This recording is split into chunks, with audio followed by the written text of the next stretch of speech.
Hi, I'm Nick Pitarra, the artist and writer of Ax-Wielder Jon. Today on Vast Vision, I'm joined by animator Chuck Arnold, where we interview the amazing illustrator, world-renowned comic book artist Frank Quietly. In this interview, we go over sequential storytelling, cover process, the pressures of the comic book industry, lots of fun stuff. We hope you enjoy it. Thank you to Vin for your time, and thank you to Vast Vision for hosting us. Here today with Chuck Arnold, the animator and art collector, myself, Nick, and the very best to ever do it, my art hero, the most humble, nicest. You know, artist Ian Laurie. You know, artist Ian Laurie. This is a better way to put it. Before I met Vin, I was hanging out with Ian Laurie, and he's got like this demented art style, and it's kind of like a demonic child draws his stuff. It's got this great aesthetic. And when I met him, I thought, you know, this guy's going to be a curmudgeon, you know, he's going to be a troll, you know. And I met him, and he's got a beautiful girlfriend. She's super nice. And I was like, how did you pull, how does this work out, you know? But then I'm talking to them, and I'm about to go meet Vin for the first time, and I forget his girlfriend's name, but I was like, is he cool? Is Vin cool? And she looked at me as like this kind of like artsy cool couple, and she says, being around Vin or meeting Vin is like meeting a rock star. And I said, what? What? And I was like, so this super cool couple that's kind of like artsy and indie, and I'm the stupid Texas kid, and it was in New York. And I was like, and I said, what do you mean he's like a rock star? She's like, he just has an aura about him. So a ladies' man too. Like he swoos the ladies as well. Casual, easygoing, humble, nice, and artistically the best to ever do it. Frank Quietly. I can't believe this is the intro. You're supposed to give me an intro that makes me feel relaxed, not self-conscious. No pressure, Vin. Yeah. He's got sex appeal, guys. So this is part of a longer conversation. I want to have a more authentic conversation with Vin off camera, which is what I really love. But I thought it would be really cool. I've tricked Vin into doing a cover for me, which is a dream come true for Ax-Wielder Jon. And I thought it would be really cool to get on with Chuck, myself, and Vin, and just go over. We don't know how it'll look yet, but just see what that process is like with Vin, because I think that journey would be really cool to be documented. You know, I've seen sketches in Wizard magazine. We've seen his development sketches on X-Men and All-Star Superman and We Three before, JLA in the back of some of the extended editions. But I've never seen a conversation with Vin about his process. And I thought the initial part of that journey would be cool to document and bug Vin about. So that's why we're recording today. And that's why we got the best to ever do it today. So there you go. Okay, so I think the place to start would be to talk about what we both think would suit for this. Now, you originally had two different kind of thumbnail layouts that you had come up with, and I didn't get around to getting it started in time. And both of them have been used now. So initially, I mean, I was in the privileged position of seeing a fair amount of the work before it made print. And just yesterday, the day before, my hardcover turned up. And initially, when I saw the work, and it's like the action scenes are so frenetic, they're so over the top, they're so they're so like you doing what you want to do, which is always refreshing in any medium when you have somebody that's really doing their own thing. But the action is so over the top. It's so detailed. It's so well choreographed, and it's like it's like kind of it's almost like Itchy and Scratchy meets the Royal Ballet. You know, I mean, it's wonderfully choreographed, but it's so over the top, almost comical. And my initial reaction, my initial thought was to do something that was either an action thing or just after an action scene. And the more I've thought about it, the more I think maybe that's not the way to go. Maybe something iconic's the way to go, something still. The other thing, obviously, the close up just of a Jon's head would have been really nice, but it's been so well done already. It's been done to death now. That's So I think your gut instinct. I had the same. So originally, I love your portrait work. I think you capture like a look and an essence and an elegance and a grace to your stuff while still being powerful. So I really wanted the portrait from you. And then when you seemed to be too busy, I got Das Pastores. And when I wrote Das, I was really focusing on these alpha male moments. And there's a look in Jon's eyes on that first volume hardcover where he's so intense that he's almost crying. And when I wrote Das Pastores, I told him about how when my dad, before he started the day, he would drink his coffee and he would always be pissed off.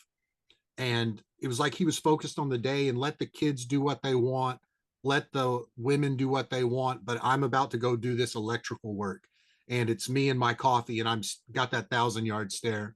And I think you would have killed that, right? So that's what I told Pastores, and he did a masterful job. yeah. When you were saying that post action, that's what I originally thought, like pull back a little bit in post action, but I don't. I'm actually on the opposite now. I'm at like a point, like a calm before the storm. I took my kids to the zoo recently, and this lion walked out. And you know how kind of like when a solicitor comes to your door and they knock on the door, the man's got to get up and be like, why are you in my territory? There's that moment a gorilla does that, where he's not doing shit all day. He's letting the women, like, this sounds terrible, but it's just true. He's letting the women pick the figs and deal with the kids, but he does nothing. He has to do nothing. He doesn't, and the lion has to do nothing, let the women do the food catching and stuff. But when it comes time to act, like the ultimate alpha male moment is when the gorilla doesn't fight. It's when he walks to the edge of his territory and he puffs up his chest to just survey. Like I think that could be an iconic shot, you know, maybe a slight upshot. And so like, because 99% of the time in that environment, the man doesn't have to do anything.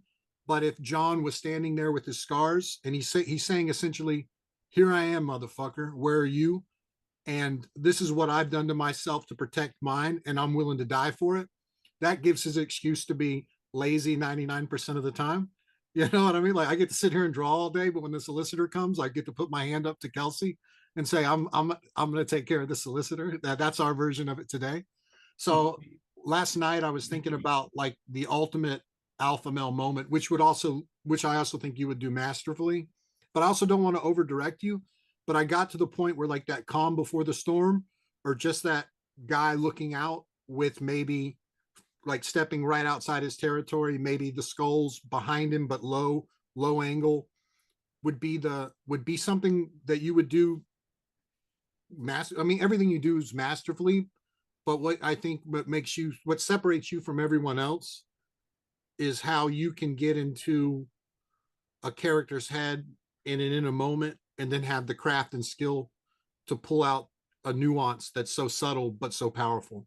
And anyway, that's where I was coming last night when I was thinking about it, because I done a bunch, by the way, layouts. And it was like more shit, Jeff Darrow, like I do a lot. And I was like, man, this is so not Vin. And Chuck told me, he's like, you should think how Vin would do it and stop trying to overdo it. And I was like, pulling back in a quiet moment is what really your genius is. It's what I've always loved. When I've said in many interviews before, a lot of people will be Batman screaming, mad, but it almost feels overacted. But when your characters are mad, they just slowly turn their head. And you're like, for me, when I started reading comics, and why I love your work is, then I was like, oh God, he's mad, and I believe he's mad. And something about the way you see the world, you're able to put down on the page through your obviously alien brain.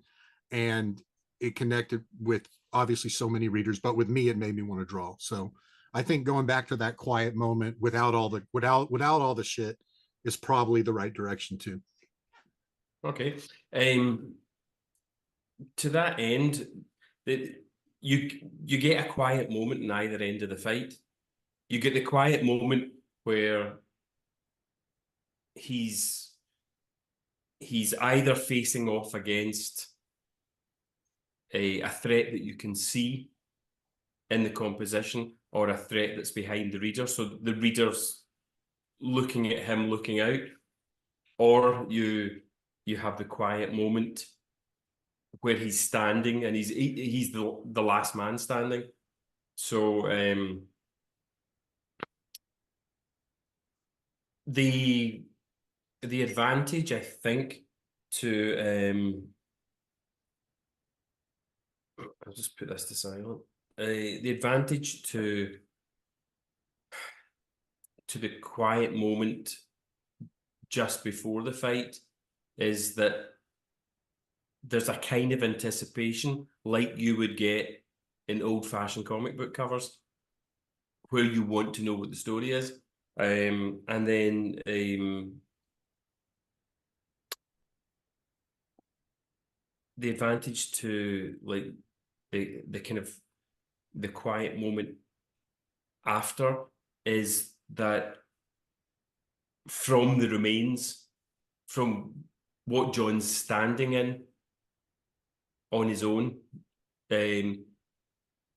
you can actually retrace the story. You get a sense of what kind of fight it was, or what kind of situation it was. So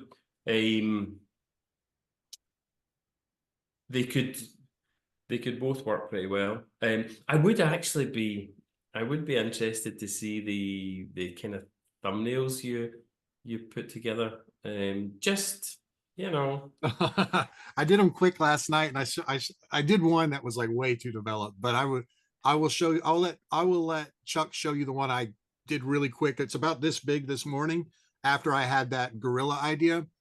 Speaking of like your Star Wars image, where you can clearly tell how you sliced everyone up. Like the mentor had went to the bathroom, the loo, and the protege had sliced everyone up. There's like a triangle cut out of the bottom of the bar, where it's gone zoom zoom, and you have that triangle laying down, and you can go and trace it. If you're a quietly nut, you could almost re-choreograph it. Well, I will tell you one thing. I don't want you doing all that work. I think that's insane. Two, maybe my favorite cover is the All-Star Superman trade paperback cover where he's floating down. You can do the easy shot, but make it grand. So selfishly, as a detail guy, I'm like, yeah, the blood and guts, and you can put it in the foreground. But as the sophisticated side of me that I don't have that you do, You know what I mean? Says let Vin do his own thing. And if you get into it and you're like, okay, a body works in the foreground or whatever, what I would want it to make it as easy as possible on you is what I really want it. Like I really want it to, because I would love anything you do, but if it's a theme of, because it's a personal story for me, and I really want to honor this alpha male, this ultimate alpha male, but really father figures in my life.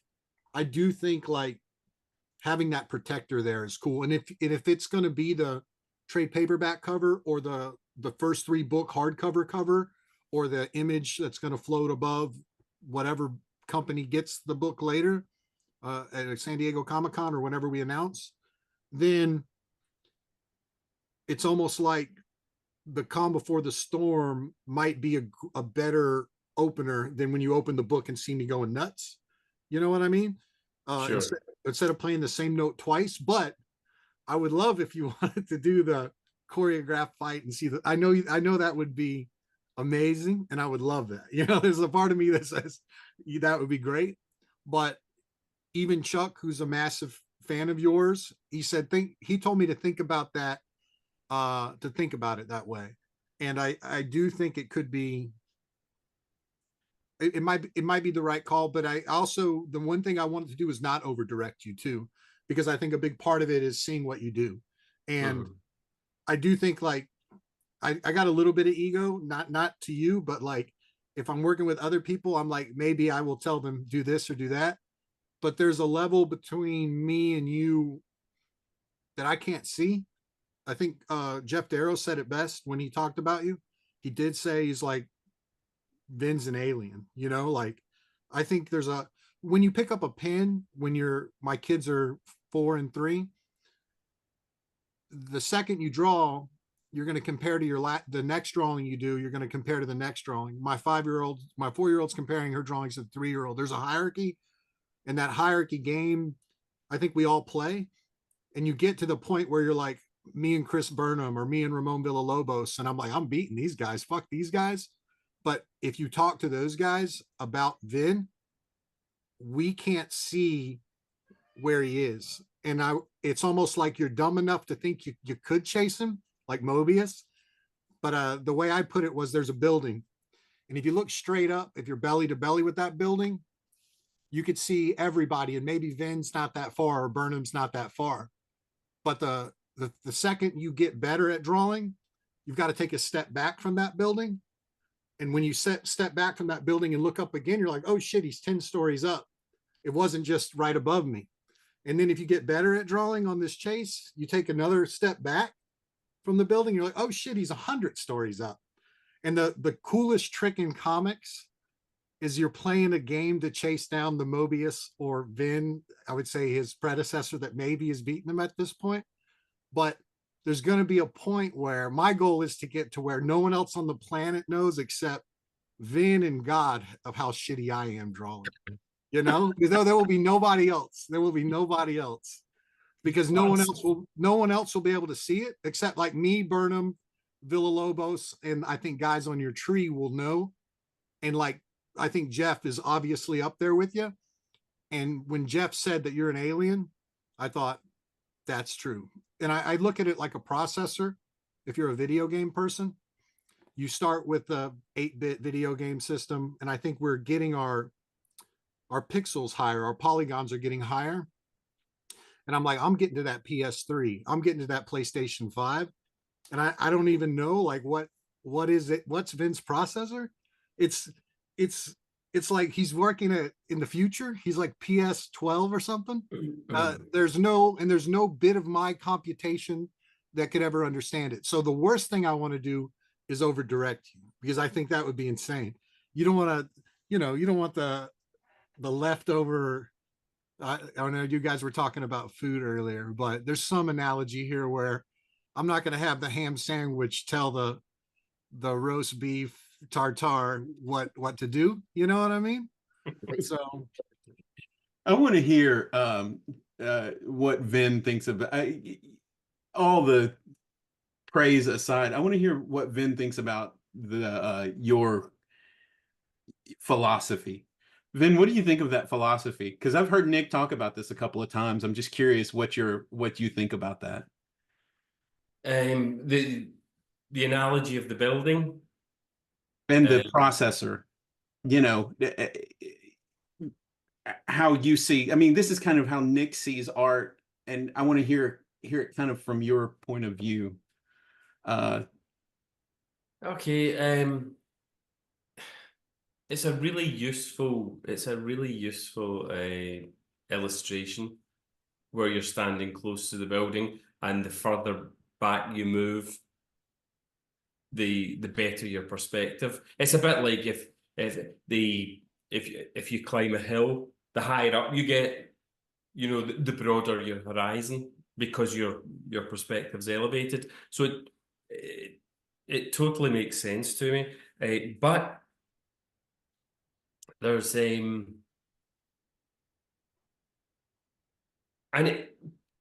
it's successful because it's a distillation, it's a simplification of something that's like really complicated. So obviously I would prefer it wasn't recorded, but Yeah, it's really nice. I can cut this out for in the long. No, it's really nice when you meet other artists who pay you compliments and say that you were in like an influence on them or an inspiration or whatever. But the other side of the coin is that for as many years as I've had the internet to look at, anytime any work of mine comes out, there's lots of people who really like what I do, and there's lots of people who just don't. And it's a bit like music, where you get somebody that really loves a band or an artist, and somebody else actually hates them. And they don't hate them because they're not technically good at what they do. They hate them because it just doesn't appeal to their personal taste. And with Nick's very, very good at what he does. He's good enough at what he does to recognize pretty much everything I'm trying to achieve with what I do. And it appeals to his personal taste. So the combination of both of them, being good enough to understand and just liking it like a fan, you know, gives him a really high opinion. But with the personal taste thing, like, there's loads of artists I like. Obviously, you know, I'm talking to Nick. We've been talking about Jeff Darrow. There's lots of kind of controlled, clear line, detail heavy, well choreographed comic artists I like a lot. And there's no point in running through loads of names, but you know, there's also like there's the scratchy, frenetic kind of stuff of like Sienkiewicz or Zafino. You know, there's the simple, bold line of like Alex Toth and Chris Samney and John Paul Leon. You know, there's there's Robert Crumb, who uses as many lines as he wants to create texture and light and shade. And then there's Milo Manara, who uses really, really simple lines. And everybody I've mentioned so far is really good at what they do. But all of them in different ways appeal to my personal taste. And so when you're stepping back from that building and looking up, you have to factor in personal taste as well as your appreciation of what it is the artist's doing technically. And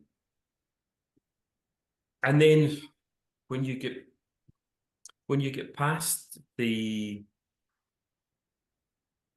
basic drawing skill where you can put down on paper what you've got in your mind, and when you get past like passable command of perspective and anatomy,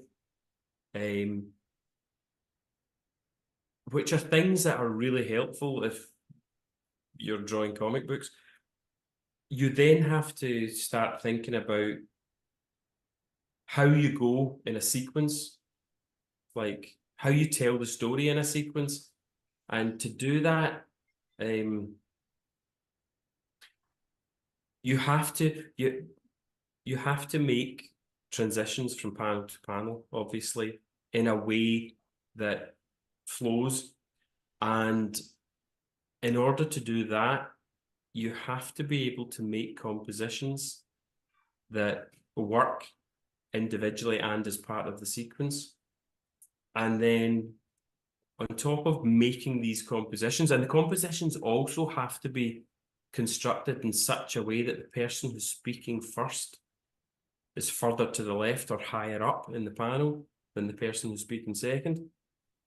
And then you've got the body language and facial expression, you know, and then you've got what filmmakers refer to as mise en scène, where everything in the scene is somehow linked to the atmosphere or the tone or you know, everything has to be helping tell the story. And you get, and I'm not going to name names, but you get artists who are actually very, very good at that narrative flow, but maybe they're not, to my personal taste, they're not artists that I like an awful lot, but they're very good at telling the story. There's other artists who are actually very, very good at drawing, but they're not so good at telling the story. And then, you know, and then there's artists who can retain a certain quality of freshness in their drawing because they don't overthink it and they don't overwork it, you know. So there are so many factors, and when you are constructing a page, do you think about that in every panel? yes, but the way it works is you read the script, I read the script, and sometimes I thumbnail the whole script in however many days that takes. Sometimes I read the script a few times, so I've got roughly the way it's going to play out. And I'll start with the first scene and I'll thumbnail the whole of the first scene. I don't thumbnail one page at a time, you know, it's like, I mean, I don't thumbnail one page and then start working on it. I would thumbnail at least a scene. And I tend to do a couple of thumbnails for each panel description. I usually work from full script. And then I'll put the page together in a rough layout to see how it's actually to see how it's working. You know, usually you need an establishing shot at some point so that the reader knows where we are as well as who's involved. Sometimes that works well, being the opening shot, the establishing scene. Sometimes you actually get the close-up of the hands or face or bits of conversation and you pull back and you reveal that it's in a living room or it's in a desert or it's in a swimming pool or whatever, you know. Mm-hmm. But often I'll take thumbnails, put them together and think, I picked each of these 5 thumbnails on this page because they were my preferred thumbnails individually. But if I swap my first choice thumbnail for panel 3 for my second choice thumbnail, the sequence flows better, you know. If I zoom in here and pull out there, it works better, and so on. And then after that, I mean, you get the the facial expression and body language when you're thumbnailing, but you then have to think about the compositions, when the composition of each panel when you're putting the page together. And then once you've got the composition laid out, you then have to recreate the energy of that facial expression and that body language when you're actually putting the page together. And it's funny, obviously, I used to think I was my own worst critic until I started reading things that people said about me online. But, you know, I often see how I've drawn a scene or like a single panel, and it's got all the information that's needed to tell the story. It works perfectly well for me. But I'll compare it to the thumbnails, and there's just a little bit of energy, a little bit of life lost in the translation, in the process of getting to the final page. And obviously other people don't see that because they don't see the process.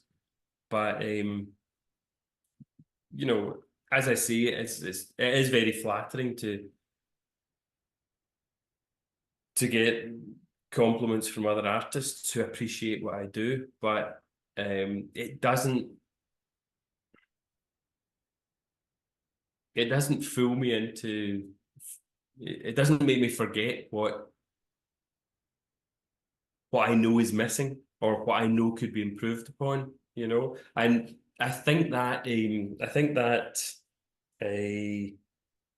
that desire to actually get better at what I'm doing is fueled by that dissatisfaction. You know, it's a dissatisfaction in what I've done that could have been better, and it's also an inspiration from other artists. You know, so it's So you still you know, have that after 30 years of the industry, and you know, many awards and accolades and everything else. You still have that fire with every layout. I would say with every layout, yeah. I mean, the last thing I did was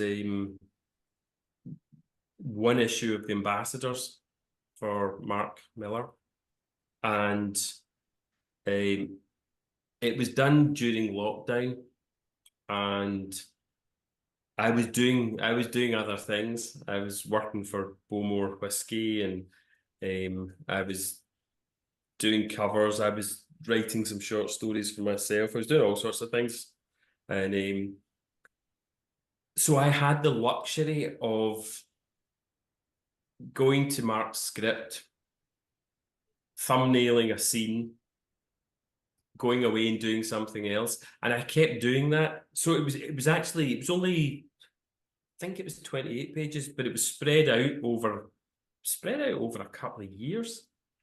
And I did a lot of other work in that time.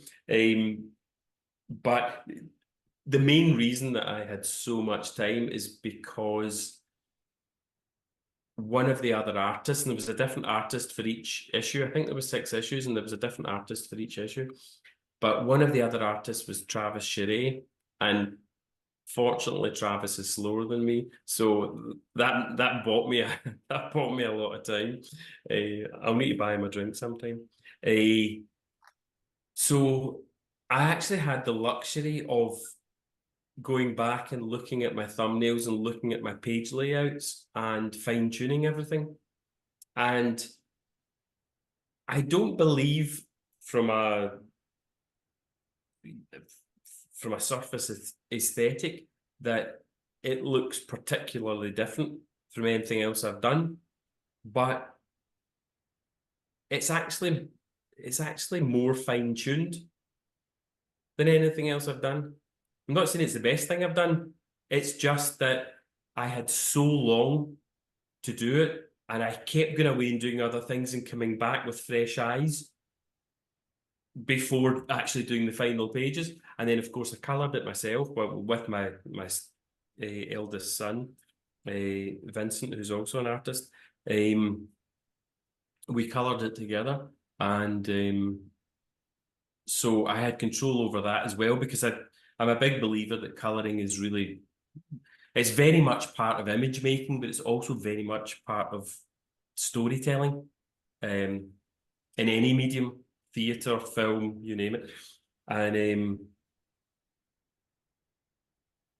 so yeah, I mean, there is still very much that desire to get better, but the desire to get better at what I do isn't about, it's not just about fine-tuning things and spending a long time doing things. I would really like to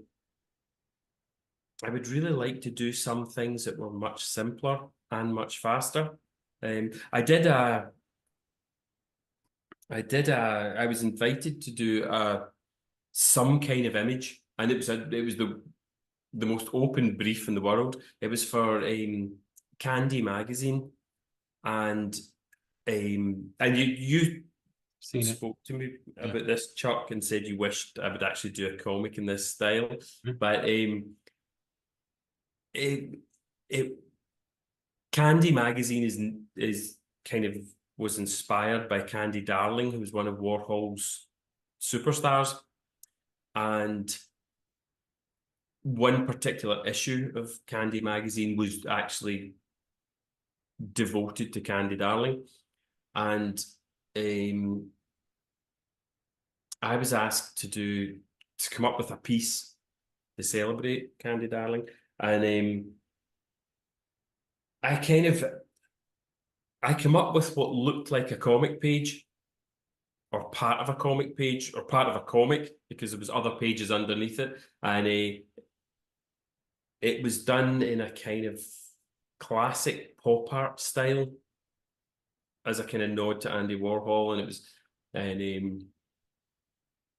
and it had kind of like Lou Reed and Velvet Underground album covers in the background that you could just see as if it was sitting on top of something, and it, because it was done in a simple style with kind of half-tone dots and whatnot, and you weren't the only one, but you were the first person to get in touch with him. You say, like I wish you would do a whole comic like that. But I would like to do something much simpler, and I would also like to get back to doing inks again. But also with that, you did the entire composition, so you weren't just thinking of, oh, this is the comic page, but it was also that dimensional thinking that you were thinking about the entire thing as a composition, and not just, oh, hey, here's a comic page. It was like, oh, everything was the full composition. Yeah, it was like a photograph of an old comic book you've not seen before that featured Candy with sitting on top of. And if you know your album covers, you would have been able to get it from the tiny slices that were around the edge of the page. But I used to do this thing when I was in Hope Street Studios. There was a free daily newspaper called The Metro, and like any newspaper, it would have like photographs here and there. And I used to get a Sharpie, and if there was a photograph of a politician standing, like from the waist up, I would draw what was outside the photograph with a Sharpie. I won't go into any details of what I was drawing, but it was suffice to say it was not sophisticated humor. And the Dan Clowes, where Dan Clowes was would wipe people out and draw the funny faces over that. Have you ever seen that? I haven't seen that, no, but I'll look for it. But I actually recently was speaking to a writer who's interested in me working in that kind of style. But yeah, I would like to. So going forward, it's not the idea of getting better at what I do isn't just about spending longer and polishing things more. It's also about finding other ways of telling stories and making images where I'm getting away from that kind of tight-ass, potentially overworked style that I'm known for.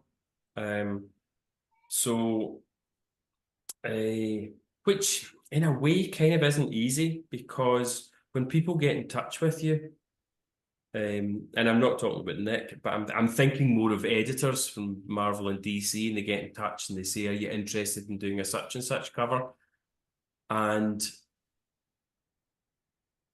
sometimes I'll do a really loose thumbnail with like a kind of brush pen or something, and think, "Oh, I'd really like to do a really loose brush pen rendition of this."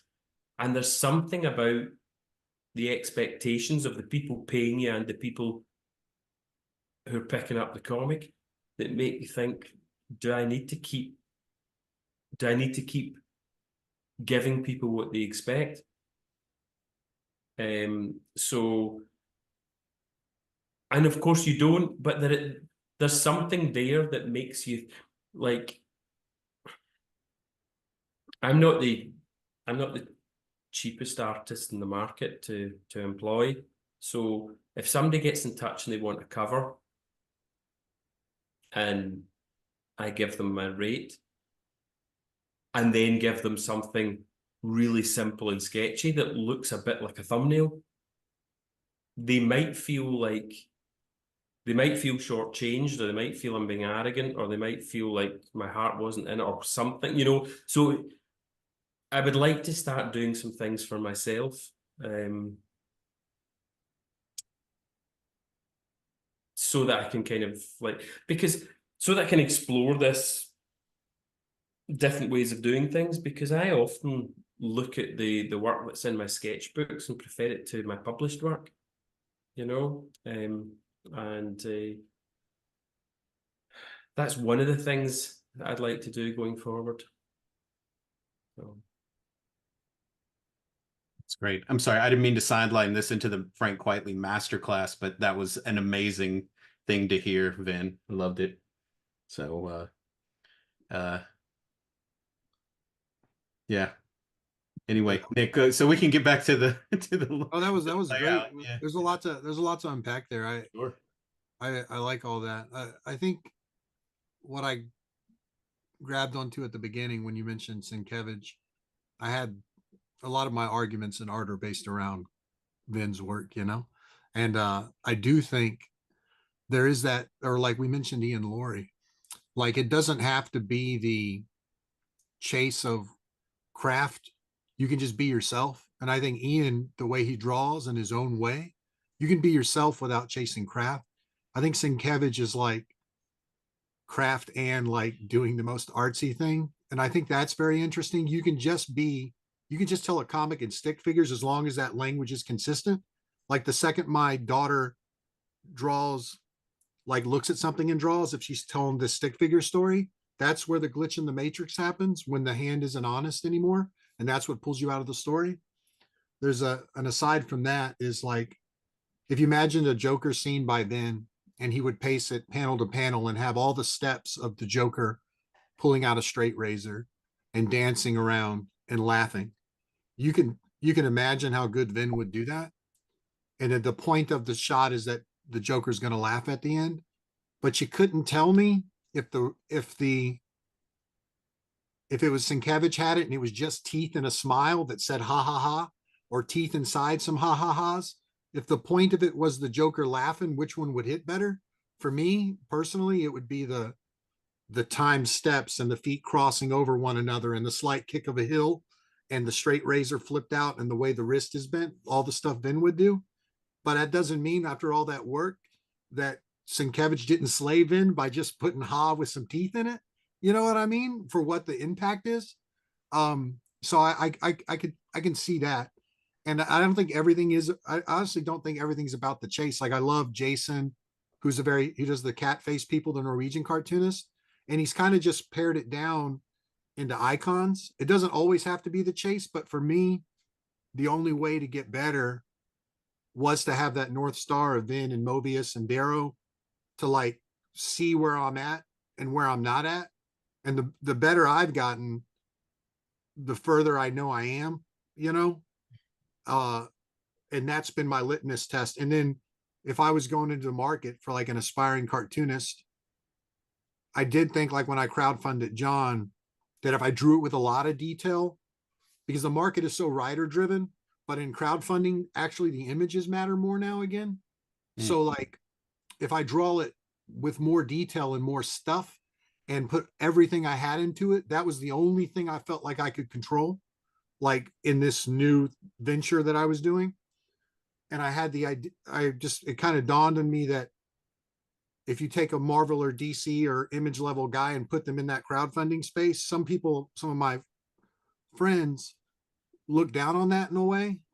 But for me, it was like, and I'm going to be king of Turd Island. You know, I'm going to come in there and I'm going to draw watered down quietly Darrow Mobius as much as I can. And it's going to be awesome in that arena. And I think that arena is right for the taking, you know, not that, I mean, there's wonderful crowdfunded books that I back all the time, but the people that look less than are in that arena are losing. But I think the only thing I could ever focus on for me to know I was getting better was to see where I wasn't. And I don't know if I'll ever be comfortable with just being like, oh, I got it now. You know, I'll go in there and tell Kelsey, look at this drawing. I got it now, you know, but you know, Vin better watch out. You know, I'll say that, but it's not, but it's, but when I sit back down and I'm doing it again, that's why, like with me writing my own stuff, I was very aware that there's guys I'm never going to catch if it is a game of catch, you know. There's just a moment where you realize that, like with writing Jon, I needed to put myself or how I see some bit of my personality into a piece, so it wasn't just the chase anymore. It was me, you know. And I think an artist, Mobius said this, an artist couldn't design a a yogurt label without saying something about themselves.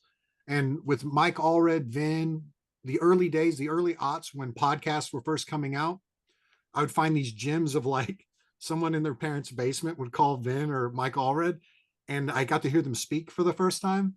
And I remember one podcaster asked Vin who is his favorite X-Men to draw, and I said out loud, "Oh, he loves drawing all of them," you know. And then Vin said, "Oh, you know, Scottish accent. Oh, I love drawing all of them," you know.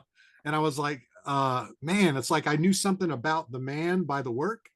And I love that, you know. There's like little glimpses, and Mike Allred, much the same. I felt like I knew what a lot of the things they were going to say before they said them, because they said so much about themselves in the integrity or what they were putting on the page. And I love that. You know, I think we're putting ourselves on paper, and I knew that for me, I could never catch these guys that I'm on that looking up the mountain, looking up the side of the building thing. But if I put me in there, then I can't be wrong. You know, I can be wrong, like bad storytelling, but it's more me. And that's my hope, is to separate myself in that way eventually, you know, to get off of that, draw more deep, draw more refined, draw more tiny 0.003 microns. Like that's a grind, you know, like that is a grind. And that isn't, but I love that grind. Like there's nothing more I'd want to do.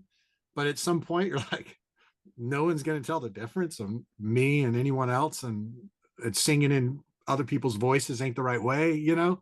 I'm aware of that, but I still like the chase. So anyway. Well, let's look at this. Are you ready to look at the layout that Nick did? Do you want to show that, Nick? I'd rather be the words, but you can put it up there. But a gorilla stepping out after being a lazy ass all day because he heard something and he's kind of angry and he's going to protect what is his. That's how I see it. You know, that's how I see it. Not, oh yeah. So the bottom one there.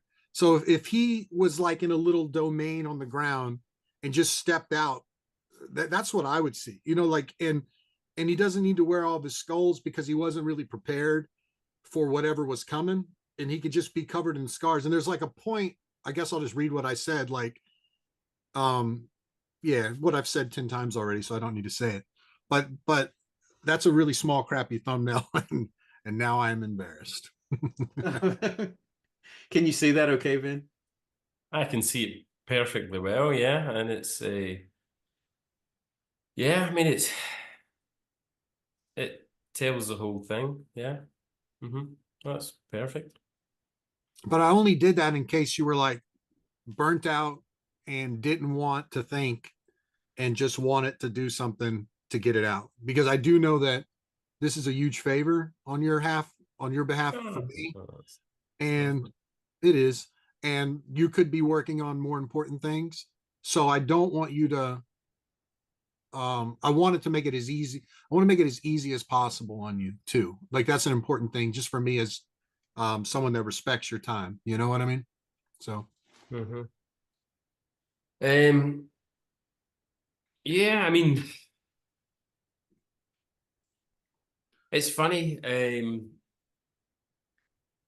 When when we started talking here, um, the recorded bit of it, I had said my initial feeling was that I should go for some crazy action thing. But the more I looked at your crazy action stuff, the more I thought, you know what? Rather than do either my version of you or my version of your character, like doing that kind of crazy over the top action, maybe it would be better to go for the still moment. And I already mentioned the fact that the portrait close up had already that ship had sailed. But something that I hadn't mentioned was you know what's the famous um Frazetta painting? Is it Death Dealer or something like that? yeah, Death Dealer on the hill, on the hill. yeah, I got it in my room right now. I don't know if I could if I Right. this it'll probably cut off, but I got that poster on my wall. That's been, and do you know I haven't Googled it or looked at it since that thought first crossed my mind a few weeks back, and I was wondering if there wouldn't be some, because that's the way I remember that. It's a very still, eerie image, but it's like it's really heavy with menace. It's it's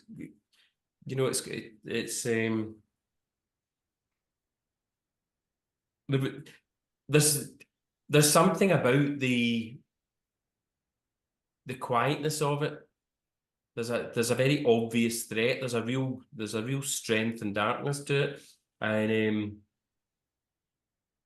I hadn't mentioned that earlier on in this conversation. And You want me to pull it up here? I've got it pulled up if you want to see it. go on, pull it up. So like you could like this would work that would work really well because I have that skull character, Lord Fang. It no, it's the one where he's standing in orange, right? Is Or it this is this the Mhm. one or no? Yeah, I think so. There's a few that are like it, but next rough there. Um, I mean, like that's a quiet image, but you wouldn't keep walking forward. And it's the same in Nick's rough. If you saw John standing there with two axes, the fact that he's not swinging them, you would know not to keep moving forward. And I think there's something in that kind of quiet kind of power that he could work very well. So yeah, I it's it's a it's a great thumbnail. Yeah, I could. I mean, obviously we will keep the conversation going, and I will whether it's based on your thumbnail or based on something similar. I will send you a couple of thumbnails. Like so that we can talk about it. But I'd be really happy to kind of base something on what you've shown me here. Take it or leave it. I just wanted to you not to be like yeah, I talked to Chuck and I was like, I'm not going to send anything.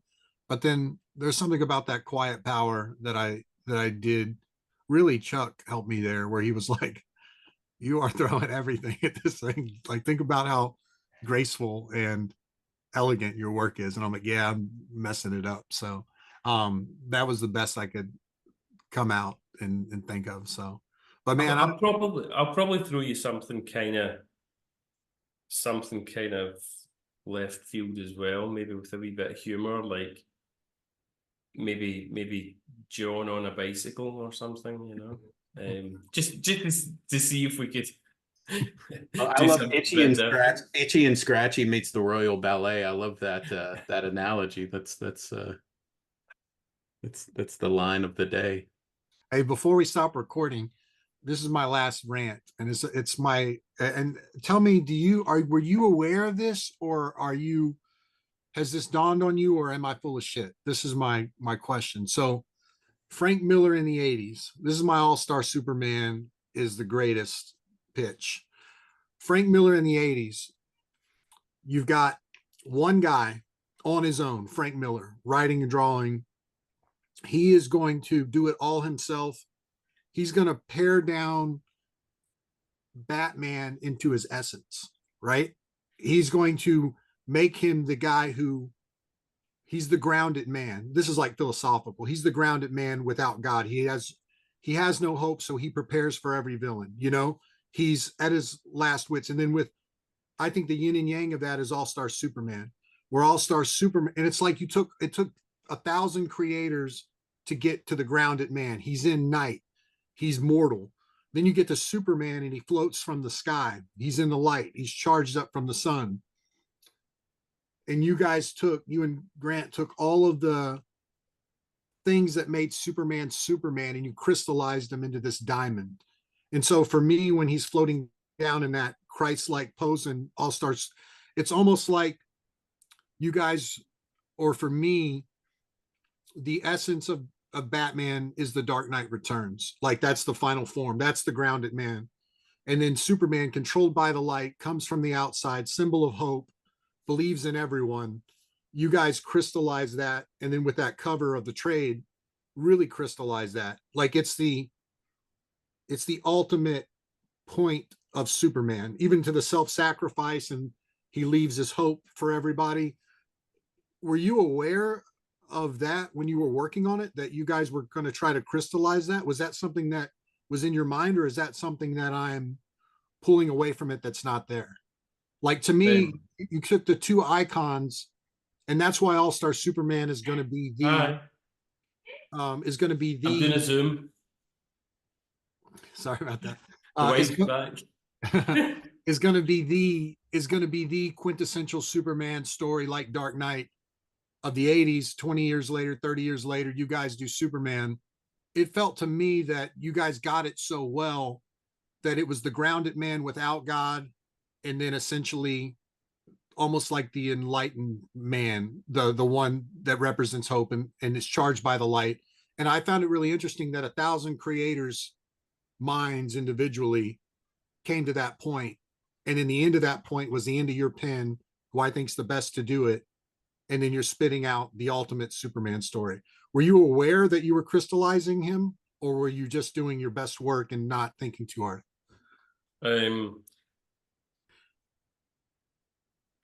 Grant was aware that he was crystallizing him. I was just doing my best work. The reason it's not the reason that Grant wrote it. Grant and I did We3 together, and I loved the freedom of that. I loved the fact that we weren't following any continuity. I loved the fact we were designing the characters ourselves. I loved the fact that we could do what we wanted. I loved the fact that there was no expectations from fans. So the whole process of working on We3 was so satisfying for me, and I had done so many of the big superhero characters. And I'm not a dyed-in-the-wool superhero fan, so it wasn't like it's not like I've got a bucket list of characters that I haven't drawn yet that I want to draw. Once I got the taste for doing something like We Three, I just wanted to do creator-owned work. And Grant was like, yeah, we'll do more creator-owned work. And then he approached me, said, but before we do, I've written, I've got this idea for 12, a big Superman story, and it's 12 individual stories, and they all go together to tell one big story. And I was like, get somebody else to do it. I want to do creator-owned stuff. I want to do non-superhero stuff. And he was like, no, I want you to do it because it's my love letter to Superman, and you'll get it. You'll get it when you read my scripts. You'll be able to. Writers always do that. They always tell you, you're the only one that can do it now. One of the things that he said, now, obviously when Grant was younger, Grant had a reputation for kind of throwing shit at older, better established writers than himself. he was always bad mouthing, Frank Miller and Alan Moore, and anybody that was doing really good work, he would kind of shit talk them. And it was mostly tongue in cheek, but it was also that kind of arrogance of somebody that really thought he was good and should have a place up there. And but I know for a fact that Grant loves so much of what Moore and Miller have done. And when Grant was trying to talk me into doing All-Star Superman, I can't believe, he really had to talk me into We Three because I didn't want to do that. And then he really had to talk me into doing All-Star Superman. But part of his impassioned conversation with me was his pitch was that Frank Miller had created this masterpiece in getting to the heart of what Batman is, or one vision of what Batman is, and he did it so well and it was so effective that ever since The Dark Knight came out, everybody had started going for this grim and gritty real world approach to superheroes, and nobody was as good. It'd already been done, and it'd been done really, really well, and everything else that came out was just dark and grim and mean-spirited, and it didn't actually have the heart and the guts and the balls that The Dark Knight had. And as early as when we were doing Flex Mentalo, he was talking about the fact that we needed something new. We between Watchmen and Dark Knight, both of which were brilliant pieces of work, they had a terrible effect on lesser writers in particular. It's a bit like Jim Lee. So many people were just putting this fishnet cross hatching all over their artwork, but they weren't actually getting what it was that made Jim good at what he was doing when he was doing Uncanny X-Men. But so Grant has made a number of attempts over the years to get away from that grim and gritty thing and do something that has more hope, more humanity, and when he was talking me into doing All-Star Superman, he was like, this is my love letter to Superman. I get what he is. I get what he's about. This is why, and it was Grant's composition for the first cover. He said, this is why he's sitting in a cloud looking relaxed, just looking down in the city that he looks after. He's not going to be puffing his chest out. He's not going to be clenching his fists or his teeth, because he's invulnerable and he's really, really good to his core. And he said, and I want to tell a story about that. you know, about somebody that's like Jesus, that's like the perfect dad. And he did actually say, as a kind of antidote to the legacy of the Dark Knight and Watchmen, not those works, just what happened in their aftermath. But no, when Grant talked about what it was he wanted to achieve and what the stories were going to be about, I thought this actually does sound really good. And when I got that first script, I was like, this is brilliant. And every script I got after that was brilliant. So as I worked through the scripts, I was realizing slowly that I was working on something that was likely to have legs. It was likely to stay around because the stories were very, very good. But I was just concentrating, doing my own thing. I was letting Grant do the kind of the bigger picture of crystallizing what Superman is, because he had the big vision and he wrote it as a finished script. You know, page 1, panel 1. I mean, you know, so then it was just me reading a script, doing a thumbnail, doing a couple of thumbnails, building the page. Yep, that's the best way to do this page, and working my way through it. So yeah, I'm not taking any credit for crystallizing Superman. I was doing what I try and do all the time, which is doing the best with the script that I've got in front of me. So I don't think, well, thanks for that answer, because I've always wondered that. But I do think that this is an aside for me, but like, I think we put good into the world, and I think your work is good.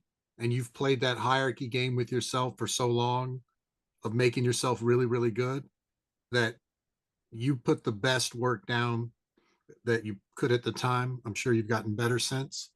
But I think I love the fact that the crystallization of that ultimate dad Jesus figure, to me, it's like, I don't know, I won't say that, but it's something like that pouring out of your pen and you getting it at the right time to crystallize an icon like Superman. I think that will stand the test of time for forever. I think it's super. I think you put all that work in since you were a kid, and more work than just the drawing, but the observation of how people move and how people would act in a situation, and all the slight tilts and all the wrinkles and all the tags coming out of the shirts, that you brought it to life in a way that no one else could. And I think that it will end up being, it is the bookend to the Dark Knight Returns, the grounded man in the dark versus the man in the light. And I think there was no one else to do it but you. So yeah. So now do that with Ax-Wielder Jon. Can't. I'm selling blood and guts, baby. I'm selling blood and guts. I can do that too. That's great. All right. That was a great answer, Vin. Thank you. Thank you. I'm going to stop recording. You guys ready? Yeah, that's great.